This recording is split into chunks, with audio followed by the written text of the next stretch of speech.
Banjir bandang yang menerjang, maksud kami banjir bandang menerjang kawasan Betong Ateh, Benggalang, Kabupaten Nagan Raya, menyebabkan sejumlah rumah warga mengalami kerusakan. Meski cukup parah, namun tak ada korban jiwa dalam peristiwa itu.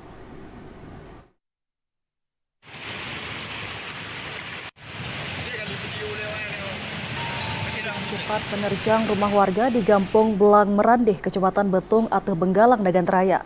Banjir bandang merusak rumah warga di kawasan ini. Peristiwa ini terjadi pada Senin malam pukul 19.30 dan mengejutkan warga. Dalam video amatir terlihat puing sisa banjir mengotori rumah warga serta halaman rumah. Setelah mendapat laporan warga, Badan Penanggulangan Bencana Daerah atau BPBD Nagan Raya langsung menuju ke lokasi yang berjarak hampir 68 km dari ibu kota Kabupaten Nagan Raya. Saat ini BPBD masih mendata jumlah rumah dan warga yang terdampak dari banjir bandang itu. Meski berdampak cukup parah, namun BPBD melaporkan tak ada korban jiwa dalam peristiwa tersebut.